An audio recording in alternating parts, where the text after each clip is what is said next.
आज हम लोग क्षेत्रमिति में त्रिभुज शुरू करने वाले हैं।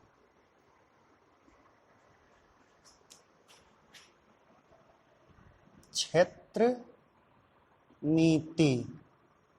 जिसे अंग्रेजी में मेंसुरेशन कहा जाता है,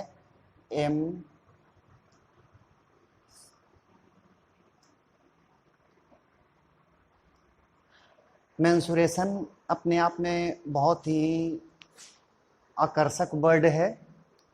आप लोगों को बता देना चाहूँगा कि मेंसुरेशन एक ऐसा वर्ड है जिसमें अंग्रेजी में उपलब्ध 5 वॉवेल हैं, वो पांचों इसमें प्रेजेंट होते हैं। आप जानते हैं कि वॉवेल 5 होते हैं, ए, ई, आई, ओ, यू, और ये पांचों वॉवेल मेंसुरेशन में प्रेजेंट हैं। इस प्रकार से और भी वर्ड जो होता है एजुकेशन है, तो एजुकेशन में भी पांचों वॉवेल प्रेजेंट है। तो आइए हम आज शुरू करते हैं क्षेत्रमिति, और क्षेत्रमिति का आज का हमारा टॉपिक होगा त्रिभुज। ठीक है, ट्रायंगल। हम लोग क्या पढ़ने वाले हैं? त्रिभुज। त्रिभुज तो जैसा कि आपको नाम से ही पता है, त्रिभुज त्रिभुज है क्या? एक्चुअली में हम त्रिभुज कहेंगे किसे? त्रिभुज एक ऐसी संरचना है, एक ऐसा कंस्ट्रक्शन है जो 3 रेखाओं से घिरी होती है। अब इसे बिल्कुल सजाकर कैसे कहें, तो 3 सरल रेखा से घिरे हुए समतल क्षेत्र को त्रिभुज कहेंगे। त्रिभुज किसे कहेंगे? त्रिभुज किसे कहेंगे? 3 सरल रेखा से घिरे समतल क्षेत्र को त्रिभुज कहेंगे। घिरे समतल क्षेत्र को इस प्रकार की संरचना होगी ना, तो इसे हम त्रिभुज कहेंगे। इसे हम त्रिभुज कहेंगे। अब त्रिभुज को कुछ भागों में बांटा गया है। त्रिभुज को भागों में बांटा गया है। पहला कंडीशन है, यह है जो एक भाग है भुजा के विचार से, और दूसरा भाग है जिसे कहते हैं हम कोण के विचार से। कोण के विचार से कहें या भुजा के विचार से कहें, इसे दूसरे शब्दों में हम कोण के दृष्टिकोण से कह सकते हैं या भुजा के दृष्टिकोण से कह सकते हैं। अब भुजा के विचार से त्रिभुज को बांटा गया है, तो इसी प्रकार से पहला भाग है, इसे हम कहते हैं समबाहु त्रिभुज। समबाहु त्रिभुज। 2 नंबर पे समद्विबाहु त्रिभुज। समद्विबाहु त्रिभुज। और तीसरा भाग इसका होता है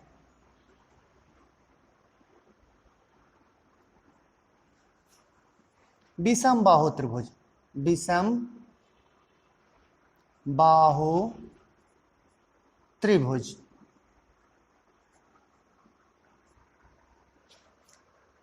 समबाहु त्रिभुज, समद्विबाहु त्रिभुज, विषम बाहु त्रिभुज।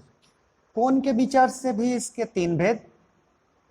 कोण के विचार से फर्स्ट समकोण त्रिभुज। समकोण त्रिभुज। 2 नंबर में न्यून कोण त्रिभुज, और 3 नंबर में हो जाएगा अधिक कोण त्रिभुज। अधिक कोण त्रिभुज। अब यहां से हम सबको एक एक करके समझते हैं। ध्यान दीजिएगा, जैसा नाम है जथा नाम तथा गुण। मतलब अगर आपको ये 6 नाम याद हैं तो समझ लीजिए कि त्रिभुज की सारी प्रॉपर्टी आपको याद हो जाएगी। पहला है समबाहु त्रिभुज। समबाहु त्रिभुज, सम मतलब होता है बराबर, बाहु अर्थात की भुजाएं, और त्रिभुज आप पहले समझ चुके हैं, 3 सरल रेखा से घिरे क्षेत्र। तो समबाहु त्रिभुज का मतलब क्या हुआ कि ऐसी त्रिभुज जिसकी सभी भुजाएं बराबर हो, ऐसी त्रिभुज जिसकी सभी भुजाएं बराबर हो, तो उसे हम क्या कहेंगे? समबाहु त्रिभुज। क्लियर है कि ऐसी त्रिभुज जिसकी सभी भुजाएं बराबर हो। त्रिभुज में कितनी भुजाएं होती है?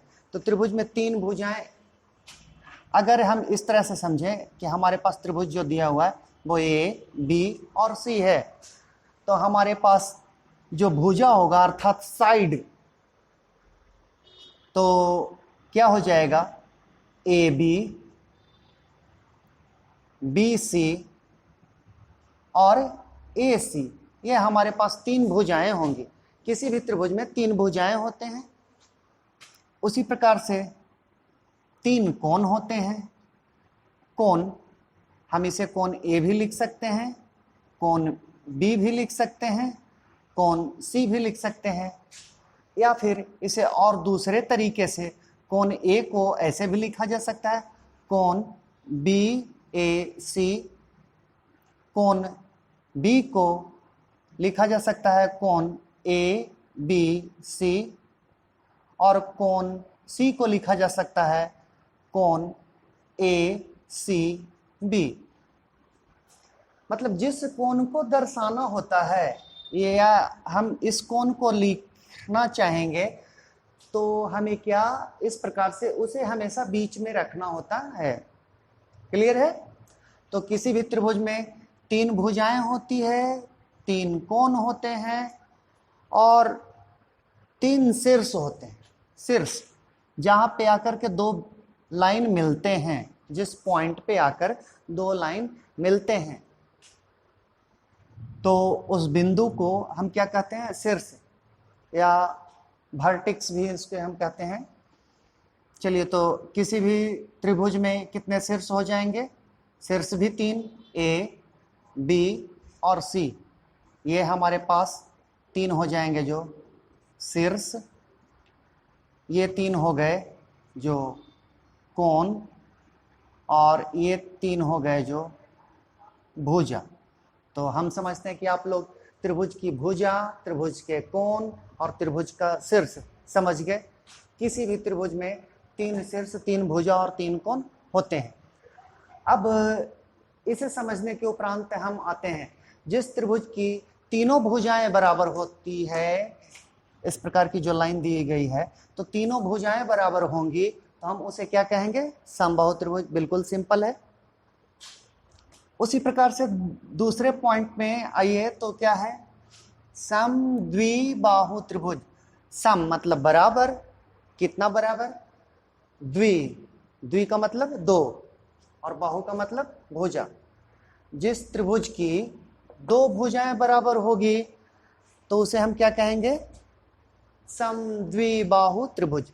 क्लियर है कि जिस त्रिभुज की 2 भुजाएं बराबर हो, तो उसे हम कहेंगे समद्विबाहु त्रिभुज। समद्विबाहु त्रिभुज। और नेक्स्ट आ जाते हैं विषमबाहु त्रिभुज। विषम मतलब कोई बराबर नहीं।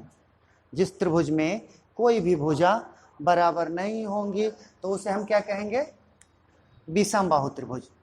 तो हमने समझ लिया समबाहु, समद्विबाहु, विषमबाहु।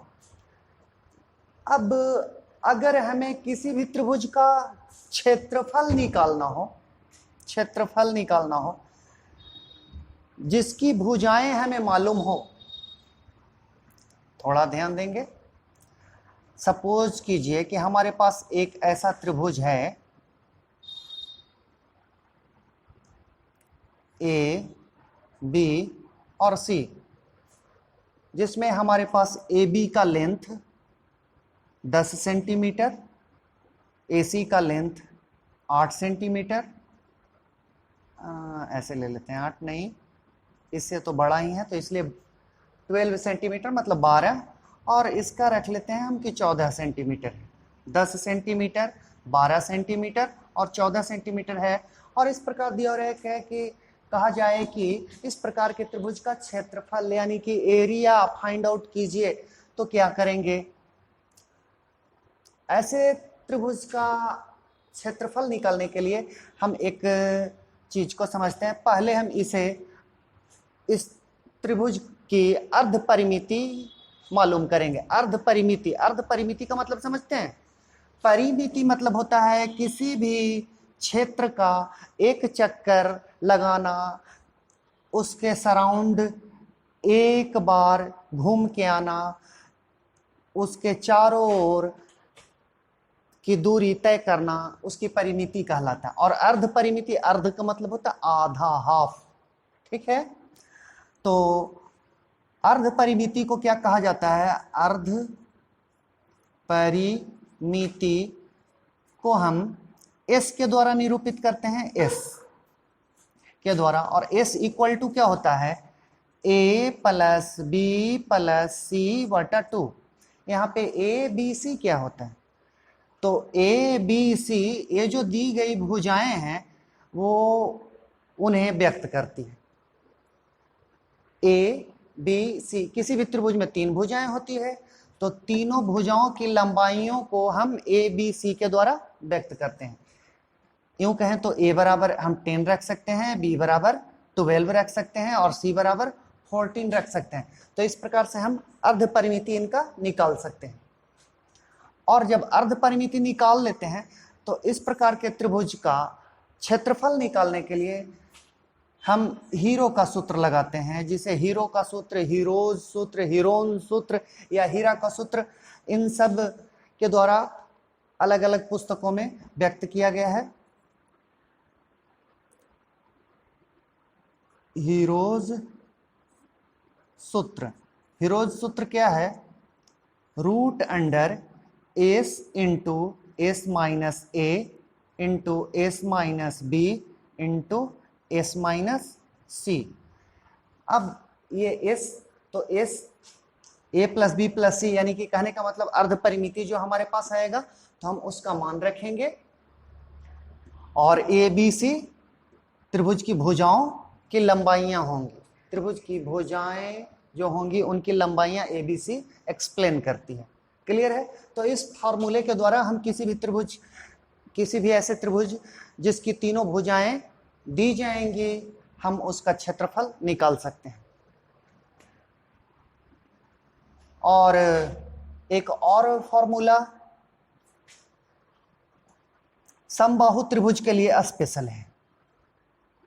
समबाहु त्रिभुज